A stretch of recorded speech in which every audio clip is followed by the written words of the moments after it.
Opinions expressed on this radio program do not necessarily reflect the views of this radio station. Todd never sugarcoats it. Does he tell it straight? You bet. Does he deliver with a sense of humor? Always. I always start my Sunday mornings off listening to the Todd L. Levitt Law Show. It has tons of information, and he has such a great sense of humor. My friends and I always tune in to the Todd L. Levitt Law Show. Hold on tight. Don't let go. It's time for the Todd L. Levitt Law Show.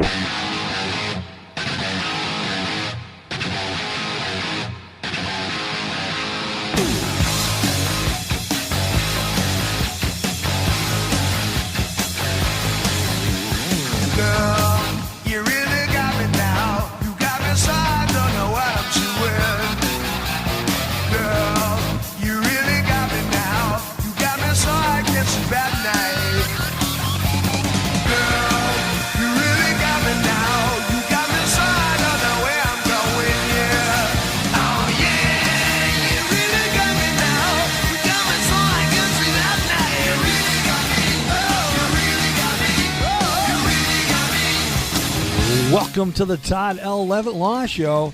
Good morning, good evening, and good night. I'm yours truly, attorney Todd L. Levitt, broadcasting and podcasting from the mothership in the middle of the mitten, a green nutrient field, beautiful pure Michigan baby, born in a D, Berkeley Bears, class of 83, fire up chips, Craig Russell from the hustle.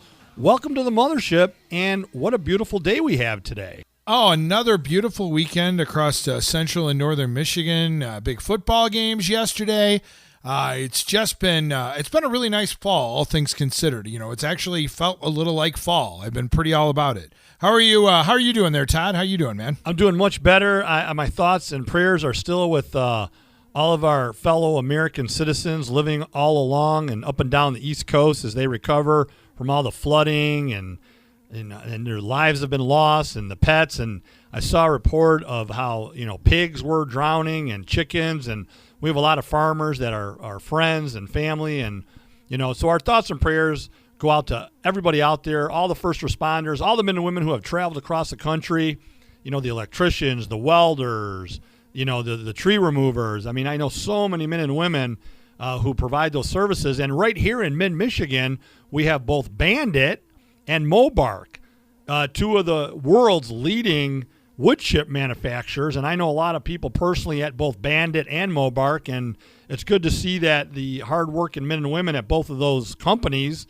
here in central Michigan are providing relief to those in need along the East Coast. So two great companies. Great people working there, so we wish everyone all the best. And this is probably not the end of it. Hurricane season goes on for at least another month or so I'm sure we're going to be hearing about this again. But it's really good about the companies and the people who have come from the Michigan area and, of course, from all over the country, because you can hear us on podcasting all over the country and all over the free world, for that matter. And the people who have come and have given their time and helped out and helped people along the coast where the hurricane and all the flooding hit. So we appreciate that. This is a big show, Todd. This is our big vaping show today. This show, the entire show, is going to be on vaping with a little touch of cannabis, because how can we not talk about cannabis? We love that plant. And but we have a huge show for our listeners. And if you're just tuning in for the first time, I am attorney Todd L. Levitt with my fake radio voice, practicing in the middle of the mitten all the way across the bridge to the great state of Superior. And you are Craig Russell, the muscle. We come to each and every Sunday morning live on 98.5 WUPS together with what, Craig? Rock 105 and Rock 95.5. We just rock in Traverse City and Sheboygan, and podcasting all over the world on iTunes and SoundCloud and Libsyn. Anywhere you get your podcasts, you can get us. Spotify. Check out the podcast. Craig, before we start this show on vaping, and we have a lot of information to get to in regards to the FDA and what is vaping, and we're going to be talking about minor possessions of tobacco and Fourth Amendment issues. There's so much going on with vaping. I got some complaints here. I've got a major complaint, number one, and then I've got something that happened that I had to complain about. So let's talk about the first complaint. I mean, everybody out there can relate to this. When I walk into a business, and this happens every day, 7 days a week, you always get that hello, that fake corporate business hello. And I got to tell you something. I'd rather not get it. And when you walk into a business, the employee's not even looking at you. It's like, hello or hi. First off, they're not even looking at you. I would rather that person not even say a thing. So if you're a business owner out there, unless your employee looks at the person entering through the door or looks at you and says with inflection and emotion, like they mean it, to me, it's just a dead hello. It's not necessary. Can I throw in my complaint about almost the opposite of that? When you're leaving a business, mostly when you're leaving a restaurant, that bothers me to no end. If you've got 2 or 3 people like at the hostess stand there and there's nobody around and you're getting ready to leave, can't they just say, hey, thanks for stopping in. Have a nice night. Yeah, thank you too. Appreciate it. No, they'll be standing there. It's the Facebook thing. Nobody cares. When you walk into a business and they say, hi, how are you? I mean, that's a little bit more personal, but it's always that standard hello. And when you leave, have a nice day. Thanks for coming. I always want to turn around and say, you don't mean it. You don't know me. Do you really care what I ate? Do you really care, how my day's going to go? I'd rather not hear it. I mean, look, we're personal guys, Craig, you and I, but I don't want to deal with it. And here's another thing that annoys the piss out of me. I don't have any cards. I don't want any discount points. I'm not trying to fly around the world. I like to stay free nights in hotels, but I don't even travel that much. I just want to go to a gas station. Here's my money. Don't ask me if I have a rewards card. Don't ask me to put my email in, my phone number. I just want to walk in, walk out. I even want to go to my drugstore, and I just don't want to be asked these questions. Can I please just come and go? I don't have time to answer all these questions. And it's the same thing when you put in your debit or credit card. You have to sit there for 5 minutes waiting to answer these questions. Life is a wasting away. There's too much to do. We need to talk about vaping. I don't have time to answer all these frickin' stupid questions when I want to buy a frickin' Mountain Dew. I want to walk into the register, pay for my due, and I want to go out the door. You are fired up about this. I can honestly tell this is hit a nerve with you. You want to know what set me off? What? Going out to dinner last night to a local burger joint, and when they delivered the burger, they gave me a burger with 2 bottom buns. They left the top off, and I said, this is a true story. I'm not making this up. I can't make this up. You can ask all the people I was with. I was with Big Hair, Chris Taylor, Little Hair. We were all having some food last night after shredding the gnar, and they brought me a burger with 2 bottom buns. I thought it was a joke. We were all looking at it. We were just like, what is this? So, I mean, come on. 2 bottom buns. I made them take it back and give me the right type of buns. Can you believe that? They gave me a burger with 2 bottom buns? I was going to ask you if you're the kind of person who would send that back or if you would just go ahead and eat it and just never go back to that place again. I thought it was a joke, and they came out and they go, oh, my God, we're so sorry. And I was cracking up, but yeah, I got a burger with 2 bottom buns. But again, folks, look, fake hellos, checking out at gas stations and, other restaurants and businesses, it's just in and out. Let's go in and out. But, hey, we have a huge show to get to. We opened up with Van Halen. I was feeling a little VH, a little Eddie Van Halen, David Lee Roth, You Got Me. That song just turns it and burns it, churns it, and gets me going, Craig. One of my favorite rock bands of all time, and I'm not like you. I don't have a top 50 rock bands and stuff, but that was probably one of the first hard rock bands I ever got into back in the 80s was Van Halen. Great album that was from, and You Really Got Me. Great song. Great choice today, Todd. And I want to thank everyone for tuning in to the Todd L. Levitt Law Show and listening on podcasts all over the country. Hey, Craig, what is vaping? I mean, that's the question. We've been talking about it, and why don't we define vaping for those out there who live on another planet and have no idea what the heck it is? Well, some people think it's a safe alternative to smoking tobacco. Others believe it is more dangerous than smoking tobacco. Others believe it is a great delivery vessel for things like cannabis and CBDs and stuff like that. And others believe it should be outlawed. What say you, Todd Levitt? Well, obviously, there's a long history dating back, decades now of harmful and toxic chemicals that are within cigarettes. And some will argue that vaping, you're correct, is almost certainly less dangerous to your health.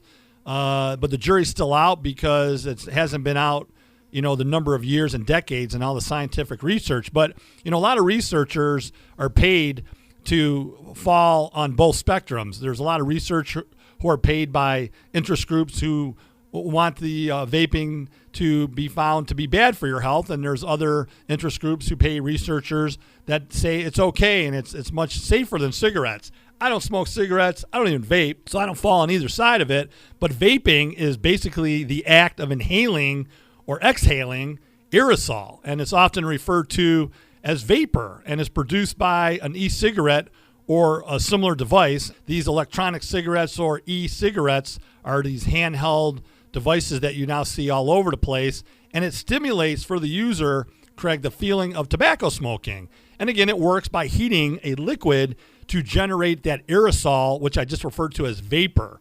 And some users inhale it and others don't inhale it. And there's vaping that has nicotine levels in it. There's certain oils in it. There's certain flavors. You can get it without nicotine, but that's what vaping is. And a lot of cannabis users are also using vaporizers as well. So it crosses over, but that's what vaping is. Now, there's a lot of issues that are coming to the forefront in regards to vaping, and the FDA, which we're going to get to after the break, just launched this huge new anti-vaping campaign that is specifically targeted towards teens. And when we come back from break, we're going to start off right here on the Title 11 Law Show talking about the FDA and their anti-vaping campaign, Craig. And on top of it, not only are there a whole bunch of people who are involved in the vaping process, there's even celebrities who vape and who talk about vaping, and I've got a story about that coming up in a little bit. But we do have to take a break. We'll be right back on the Todd L. Levitt Law Show. More on our big vape episode. The Todd L. Levitt Law Show thanks you for listening to our podcast. If you have a business you think people would want to hear about, the Todd L. Levitt Law Show accepts advertising. We can promote your business to a very specialized, targeted audience. Any size commitment and any budget. Email toddlevittlawshow@gmail.com for more information about sponsoring and advertising on the Todd L. Levitt Law Show podcast.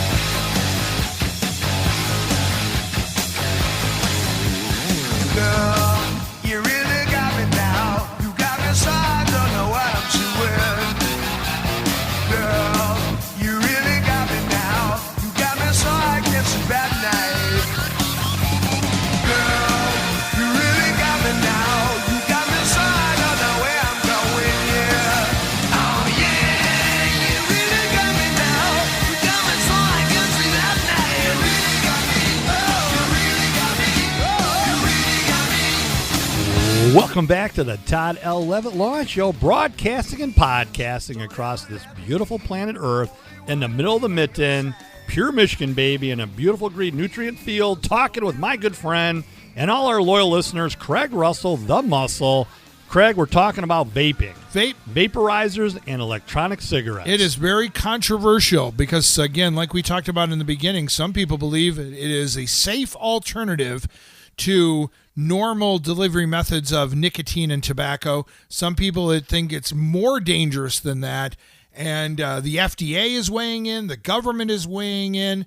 You were going to talk about what the FDA's got their hands in with when it comes to vaping. You know, one of the issues is I know a lot of individuals out there, at least a handful right now, who are vaping to quit smoking cigarettes. So, you know, on the one hand, you have the federal government. And again, I don't do the research. It hasn't been around long enough. I'm not going to take a position on this. I'm just going to inform the listeners. But, you know, you have individuals who are trying to get off of the actual cigarette smoking by vaping. So they get the nicotine without all those harmful chemicals that they claim are in cigarettes, which they are. But then you have these teenagers and other individuals who have never smoked before who are now vaping and using the nicotine. The question is that going to lead to them smoking cigarettes? So, you know, there's two sides to the spectrum here. We tried to get some people on to come on the mothership, but they didn't want to get up this early. So we'll let that go. But that's right. Recently, the Food and Drug Administration did launch this huge ad campaign that's targeted and aimed at scaring teenagers away from vaping. And they're hitting all the social media accounts, and so on and so forth. But the message is basically, as I just said, that e-cigarettes deliver the nicotine to addict you and toxins that, you know, could affect unexpected health effects. Now, there's different side effects that the federal government claims come along with vaping, and those are coughing, dehydration, sore throat, dry nose, headaches, dizziness, nausea, you get nauseous, stomach aches, asthma in some cases. Again, I can't confirm or deny the research in this article that I read where I gained this information. But, the government's big concern, again, Craig, is that it's going to lead to, a society of young folks who are addicted to nicotine who then go on to smoke cigarettes. I would like to see what the actual, at some point, because at some point the government will do research. I would like to see if there actually will be research to support that kids, teenagers, young adults start vaping and then switch to cigarettes. I would almost think that once you start vaping, you wouldn't ever leave vaping. You would stay with that. It's probably a much less expensive way to get that delivery of toxins, nicotine, et cetera, and the suspected health benefits, which are they appear to be far less stringent than, say, smoking cigarettes. I would think if you're someone who's starting off at 18, 19 and you're vaping, why would you ever go to cigarettes? Right, exactly. And last week, the FDA went as far and, to call e-cigarette use among teens an epidemic. Oh, wow. And they say that vaping is unsafe and it delivers, as we said, addictive nicotine, which can harm the adolescent brain, as well as leave heavy metals in the brain and lead to other potentially damaging medical issues. Now, in the state of Michigan, here's something interesting, Craig, and this goes across the board in all 50 states. Products come onto the market faster than the men and women in the state houses and Senate can pass laws. Right now in the state of Michigan, I looked up the MIP, the minor possession law, and the Youth Tobacco Act.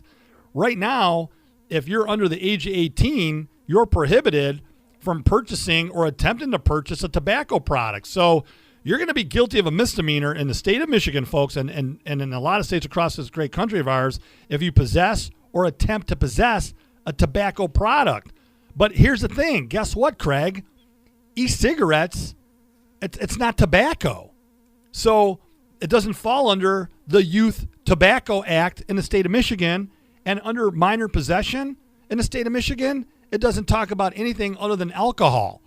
And as I said, just tobacco. So right now, if you're under the age of 18, as far as I know, as of today, and tell me if I'm wrong, folks, there's nothing out there that says, hey, it's illegal to possess, a vaping product, an e-cigarette. So a 13-year-old could walk into a vape store and buy a vaping product and some juice and they'd be fine? Really? No, you have to be 18 years or older to purchase one of these vaping products. Now, I looked it up. I could be wrong, folks. I mean, you can go ahead and Google it yourself. But as far as I know, it doesn't fall under the Youth Tobacco Act, and it's not under the Minor Possession Act. Now, here's something interesting. In the state of Michigan, you can be 17 years of age now, and you can possess two things. You can possess a can of beer in your hand and a cigarette. What do you think is going to get you in more trouble now, Craig? A can of beer or the cigarette? You're 17 years of age. I would think at this point a cigarette probably. What, okay, think about what you just said. A can of beer, or here, let's do three things. State of Michigan, and you can apply this to each state across the country because we have listeners all across the country. You have an individual, he or she is 17. They possess three items. One, an electronic vape cigarette, okay? And let's just say there's nicotine in it. Two, they have a can of beer, and they have a pack of cigarettes. Let's go down a line. What's going to get them more in trouble, at least in the great state of Michigan? I would say cigarette, beer, vaping product in that order. You got it. In the state of Michigan, as of January of 2018, if you're a minor under 21 and you possess alcohol, consumer possess alcohol, first offense, it's a civil infraction now, folks. It is not a criminal misdemeanor. It is a civil infraction. The cigarette falls under the Youth Tobacco Act, 31 of 1915, Section 722.642. That's going to get you in trouble. And as of right now, I can't find anything that the vape is going to do to you unless it has some other illegal substances in it, such as marijuana. So you're correct, Craig. The cigarette is going to get you in more trouble than the can of beer and the vape pen. Now, just for the record, we don't recommend anybody under the age of 21 consume any alcohol and break any law of any state. So we're just talking hypotheticals here. I wonder why that is. I wonder why cigarettes now will get you in more trouble than alcohol. Any ideas? Well, and that's not necessarily true. I'm referring to the state of Michigan.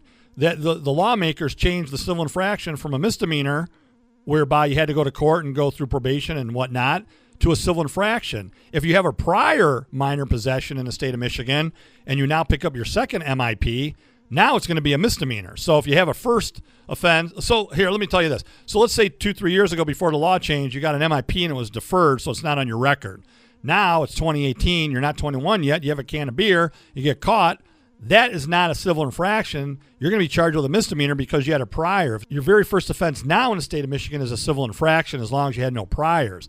The cigarette falls under the Youth Tobacco Act, but the e-cigarettes doesn't fall under either one of those, and I'm sure that's going to change. But I don't think there's enough scientific evidence out there yet for legislatures to make, certain laws. But again, the federal government, once the federal government gets involved, then the states are going to have to come forward and, stand up for sovereign immunity of its citizens and answer to the voices of their citizens. I mean, there's always conflict between state and federal laws, but I can tell you, Lawyer 101, federal law always controls. I mean, the United States Supreme Court is the law of the land. That's where we're at with everything right now. It's unbelievable, isn't it? It is, and I'd be interested to know what the laws are in other states.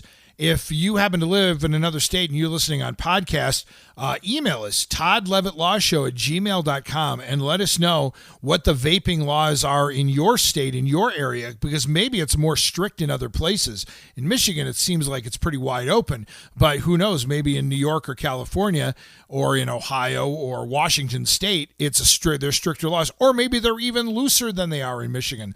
Let us know, toddlevittlawshow@gmail.com. I would be interested to see where it is at other places around the country. But Craig, here's something else that's interesting. I can't find anything, statewide in regards to banning vaping, but vaping is prohibited on school property. I mean, I'm positive of it. I don't think schools are allowing you to vape in certain schools. How about bars, restaurants?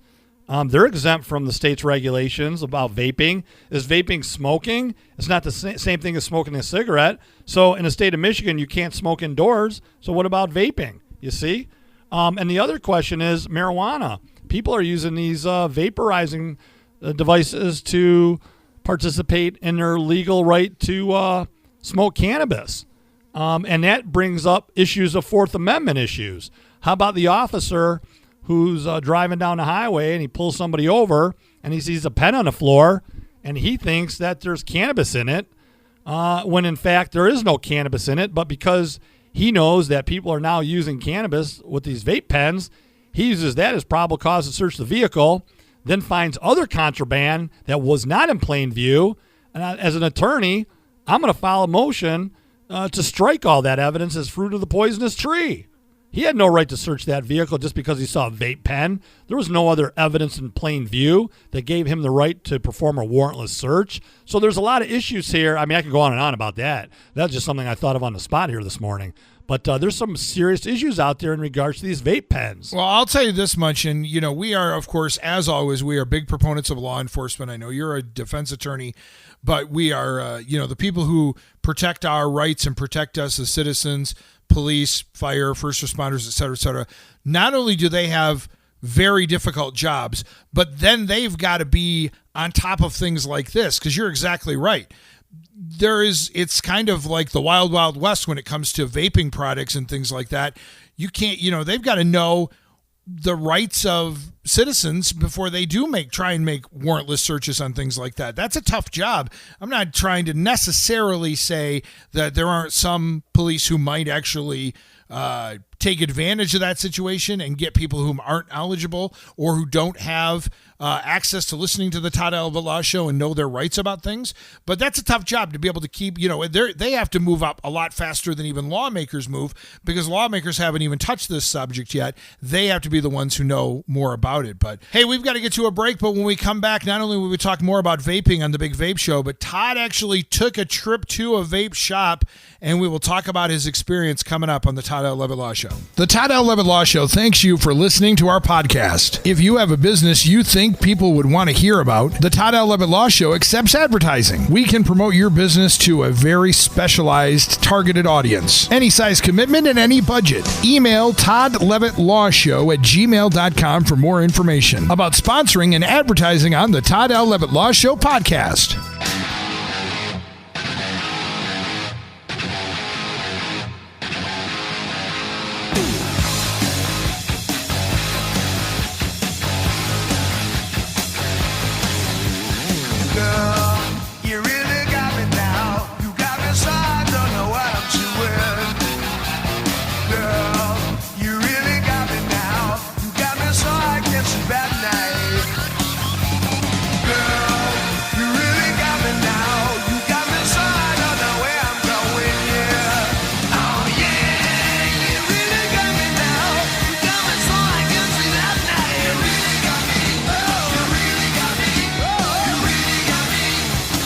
Welcome back to the Todd L. Levitt Law Show, broadcasting and podcasting.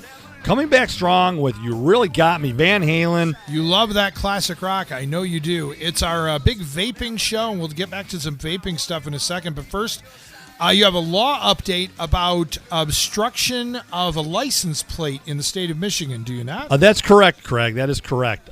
In the state of Michigan, under the Motor Vehicle Code, more specifically MCL 257.255 parentheses 2 of the Motor Vehicle Code, a registration plate, we're referring to a license plate. I mean, in all 50 states, you are required to affix to the motor vehicle a license plate. And there was an issue in the state whereby this law was put forth.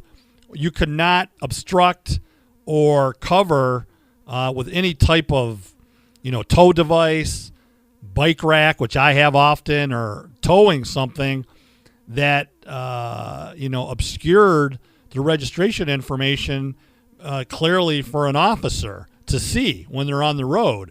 Well, the good news is for all of us bikers out there and campers and whatnot, there was a case called Dunbar, and following that case, there was an amendment to the act that states that the attachment to the rear of a vehicle, a tow ball, bike rack, removable hitch, or any other device designed to carry an object on the rear of a vehicle, including the object being carried, does not violate that statute. So that's something for the people. That's good because that law came about 257.225, and individuals were getting pulled over, not too often, but enough where it was an annoyance, and whereby the officer couldn't see the license plate. It was obstructed.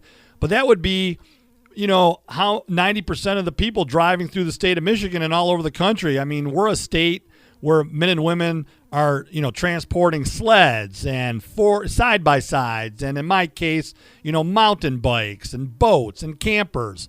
I mean, so this law had to be corrected, and kudos to the men and women after Dunbar who amended the act there to allow for that. See, and when you said obstructed, I thought maybe you were talking about either like in the winter, if you've got snow on your license plate and you don't clean it off, because I've been pulled over for that before. Or if you've got one of those license plate holders that maybe covers up part of the tab where it tells the date and the year that you're supposed to have your plate renewed and things like that. I thought maybe we were talking about something like that. No, you're correct. I would also remind the folks out there, you can attach a bike rack, you could tow, you could have a tow ball, other types of devices that you're towing. But if you're just driving around, to and from and during the course of employment, and an officer comes behind you in his or her vehicle, and they can't make out your plate and whether your birth, and they can't make out whether your registration that on your plate. Yes, you made a trip to a vape shop. I would love to hear your experience going into a local vaping establishment and seeing how that's different from other places you might be going into, if you know what I mean. My good friends at Sour Apple, located here on North Mission in the Secretary of State, great family-owned business. They have some great vape products there, and they follow the law, tooth and nail. They ask for identification and whatnot. It's unbelievable. The business is a multi-billion-dollar business right now. Vaping is a multi-billion-dollar business. It reminds me of hookah. But vaping is certainly like the 21st century version of hookah, since it's electronic and you buy juices, and you can buy flavorings, and you can tell where, in some respects, why some of the lawmakers and some of the state governments and the federal government are concerned about vaping, because, there's like bubblegum flavored, and there's, lots of sweet flavors. There's like cinnamon roll flavors. And I think they think that that's going to make it more attractive for children and or not adults who want to use vaping products and possibly would have things like nicotine and stuff like that in it. Also, I'm sure they're concerned because, when you smoke a cigarette and you get the nicotine from the tobacco and everything, that goes into your body, and it probably takes a little longer to get into your body. If you're vaping liquid gets into your bloodstream and gets into your body a lot quicker. I don't know if it makes it more addictive. Craig, you're bringing up some great valid points. There are states that are prohibiting public vaping. The state of New York has now become the 11th state to enact a statewide ban on public vaping. California, Connecticut, Delaware, Hawaii, Maine, New Jersey, North Dakota, Oregon, Utah, and Vermont all have similar laws. So states are starting to take it upon themselves to ban vaping in public, Craig. And that's interesting because almost every state has some kind of a smoking ban, whether it's smoking in restaurants, smoking in public buildings, smoking in government buildings and things like that. I mean, you and I grew up in the 80s. I remember going to a restaurant, there being a smoking section. I remember working at radio stations where you could smoke in the building and things like that. And, of course, that has changed a lot. But now this vaping is doing it as well. You have to wonder if maybe at some point we don't get to a point where vaping is similar to smoking, and a lot of people's public freedoms and personal rights are going to be trampled upon, because even when they don't know as much about vaping as they do about cigarettes and tobacco. Exactly. Hey, let's again remind and educate the listeners out there who have no idea what vaping is. I mean, vaping is basically the act of inhaling and exhaling aerosol, which is often referred to as the vapor, which is produced by what individuals call in the industry an e-cigarette or a similar device, mods. They're also known as mods. A mod is a personal vaporizer. And vaping has grown, as we've been talking about, in popularity with the rise of these e-cigarettes, which I believe were introduced way back in 2007. And they're not just e-cigarettes, but they're vape pens, advanced personal vaporizers, as I just said, the mods.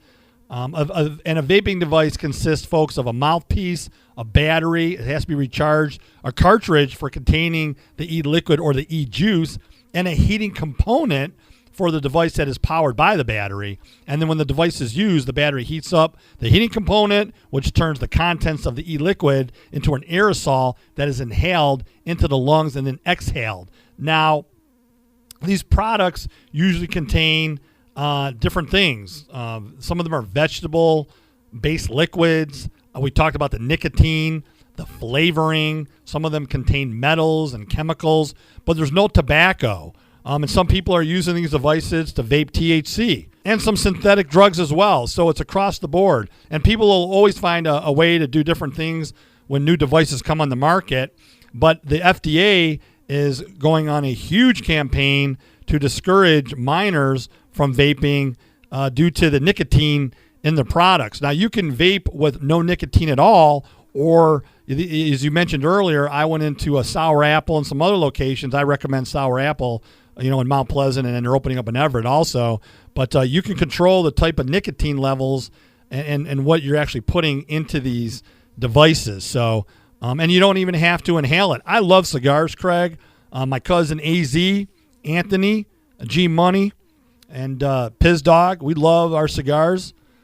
But we don't inhale them, but we love smoking our cigars. And who knows, maybe someday vaping will be like smoking cigars. It'll have that kind of almost mythological kind of act to it. Cigars are more like a special occasion, and who knows what vaping is going to end up being. You were talking about people who vape THC and marijuana products. There are celebrities that are using vaping products. One in particular who might surprise you. We'll tell you about that. Plus, we also have a cannabis update coming up, but we have to take a break on the Todd L. Levitt Law Show. We'll be right back. The Todd L. Levitt Law Show thanks you for listening to our podcast. If you have a business you think people would want to hear about, the Todd L. Levitt Law Show accepts advertising. We can promote your business to a very specialized, targeted audience. Any size commitment and any budget. Email toddlevittlawshow@gmail.com for more information about sponsoring and advertising on the Todd L. Levitt Law Show podcast.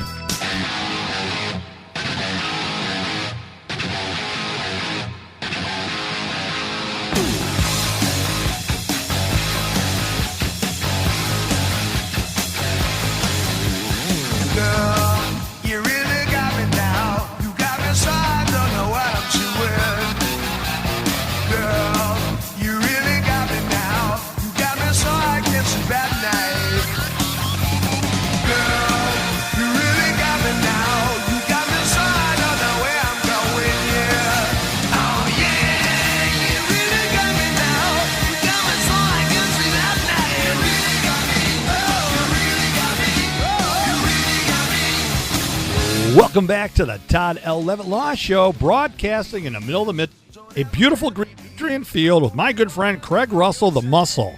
How you doing, Craig? I'm well. How are you doing physically? I know you had your problems after you had your bike accident. How's your back doing? I'm better. I'm so much better right now. We've mentioned Pure Vitality Juice Bar and Spa, located in downtown Mount Pleasant on Broadway. Mitch and Grant have been on the show. I've been utilizing, they have something called an infrared sauna, Craig. This thing, let me tell you something, folks. There's a lot of people out there on disability. We have a lot of veterans. There's a lot of people out there who have aches and pains. Check with your doctor first, of course, but find your way to Pure Vitality in Mount Pleasant and utilize the infrared sauna. I mean, it is the most amazing thing. I took a number of 30-minute sessions, and it just burns out and sweats out the toxins, and it does something to your core. And internal heating and heat just heals. So this infrared sauna is amazing. And then a couple days later, I hopped in the float pod. So thank you to Pure Vitality for providing all those healthy, beneficial services. And I'll definitely be checking them out and utilizing that again this week. Also, a big shout out to Rob and Scott Snow, good buddies of mine. I want to give a big shout out to Rob and Scott Snow and Craig. They own a company called Michigan in Metal, and they make the most amazing, unique metal products. I mean, they do custom orders. They're two brothers. They're good friends of the show. They're buddies of mine. Just check out their website at Michigan in Metal. So that's Michigan spelled out IN metal.com. And they made, they listened to the show, and they made us a Michigan mitten with the Upper Peninsula with the Great Lakes keychain for me, and I want to thank them so much for doing so. So big shout out to the Snow Brothers there. That's awesome. We also have to say congratulations to everyone involved with Michael J's Fun Run. The Fun Run was last weekend, and they, this past Thursday night, a couple of nights ago, gave out the check to Peggy, who was the Fun Run recipient this year at the last bike night in Mount Pleasant, Holshot Harley-Davidson, and they gave the check out, and it was one of the biggest fun runs ever had. They also did the Fun Before the Run, the comedy show last Saturday night, so congratulations again. I think it was Michael J's 8th annual Fun Run, so congratulations to everybody involved with the Fun Run and also with the radio station and the such here in Central and Mid-Michigan. We're talking about vaping. We're talking about celebrities who vape. Kristen Bell, who's an actress, she did a story with Vanity Fair last week where she talks about how she smokes marijuana once a week and she vapes it. That's how she does it. Now, she doesn't do it around her kids. She really doesn't do it around her husband, who has had drug and alcohol problems in the past. Dax Shepard is her husband. But she says, hey, if sometimes I get a chance for 30 minutes to sit down and watch 60 Minutes on TV, I will fire up my vape pen full of marijuana. She vapes with marijuana. I've got to believe a lot of other celebrities probably do this as well. She's just one who comes out and talks about it. But I thought that fit in perfectly with what we're talking about with vaping and with THC and using marijuana products and the such. And if you missed any portion of the vape show that we just did, you can talk to Little John or Dr. Bob. They'll tell you how to find our show. Just check us out on podcast, SoundCloud, Podbean. Check us out on my website, centralmichiganlawyer.com. Big shout out to a couple of beverage companies. Coca-Cola is considering a move into the growing market for cannabis-infused drinks, and we've talked about this before, but Coke released a statement a week or so ago that they're watching the growth of the CBD market, and they're considering investing billions and billions of dollars into a Canadian company. Corona has already invested, I believe, $4 billion in a marijuana company. But here's the thing, Craig. I'm all for this. And that's the opinions of Todd L. Levitt, not Black Diamond Group, not the sponsors of the show, Todd L. Levitt, and a lot of our listeners. What upsets me is the men and women at the grassroots who for decades and decades through NORML and their grassroots organizations have lobbied and fought the good fight. They're the ones who have been arrested. They're the ones who have had to pay the fines, gone through probation. And now the laws are changing in such a way that literally locks out, these people from participating in this industry. And that's what's upsetting to me is, again, it's all about money. And and we talked about this on last week's show, what the costs are to get in the game in the state of Michigan, which is consistent across the board, across our great country. We love this country. We're Americans. We say it every week. We love America. But it makes it very difficult for, the person at the bottom to get involved in this industry. Usually anyone who is a trailblazer in whatever you do, whether you're talking about someone as important to race relations in this country as Jackie Robinson was, or someone who maybe started the technological revolution like Bill Gates or Steve Jobs did. Usually there's someone in the beginning who had to fight the fight and who maybe doesn't ever get to see things pan out the way they want, but there's usually somebody who sacrifices for the good of the overall. And I know what you're talking about, the people at the grassroots level, the people who started this fight decades ago. More than likely, I would like to believe most of them are just happy to see it progressing to where it is and getting an opportunity to be in a situation in a society, in a country where the thoughts and the things that they're fighting for and have fought for are moving forward. Yes, they probably aren't necessarily financially they're not financially benefiting from what's going on these days, but I'm sure they're happy to see that other people are. And hopefully the people who are financially benefiting from it and who are benefiting from the changes in the laws and society know who got them there. You hope people appreciate what really happened to get the people there. Well said, Craig. Well said. And by the way, I want to give a big shout out to mycompassion.org. They're putting on a medical cannabis symposium in October at Northern Michigan University, Craig, October 6th. Medical cannabis symposium, Northern Michigan University, October 6th. mycompassion.org. Great state of Superior, the Upper Peninsula. And you're going to be there. Not only am I going to be there, I'm the MC of the entire event. I'm to be the MC, and I'm also a presenter. So thank you, Medical Cannabis Symposium. Thank you, Northern Michigan University. Thank you to the student organization CARE, that's overseen by Matt Green, great student, and all those great students. And, of course, all the sponsors of the symposium. But, again, mycompassion.org, putting on the symposium. Check it out. They do a great job. They got so much information on their website about research and volunteers and a lot of good information, business directories, continuing education, so much information on mycompassion.org. And that is it for the show, Todd. We got to get going. Show's over. Come on, don't tell me it's true. I got a lot more information to talk about. I want to turn it and burn it with some Van Halen, but we'll go out with some Van Halen. You know it. You really got me now. You got me so I don't know where I'm going. Diamond Dave and Andy Van Halen and Van Halen. Girl, you got me now or you got me down? You got me now. N-O-W. I was always partying in the 80s. I never really knew what the heck they were saying when I was jamming. But Todd, you know who did that song originally? What? Your favorite group of all time. That's originally that's a remake. The Kinks did that song originally. You had to bring up the Kinks. I know. Well, we got to go out with the Kinks. You can't bring up the Kinks card with me. Take us out. If you want to hear more Van Halen, you'll have to listen to the podcast. We're going to end the show with the Kinks. Love that song. Takes me way back to a Berkeley High, Class 83, baby. I'm not just a litigator. I'm an advocator. Take us out with some Kinks. Craig Russell. We're out of here. Girl, you really got me going. You got me so I don't know what I'm doing. Yeah, you really got me now. You got me so I can't sleep at night. Yeah, you really got me now. You got me so I don't know what I'm doing. Oh yeah, you really got me now. You got me so I can't sleep at night. You really got me. You really got me. You really got me.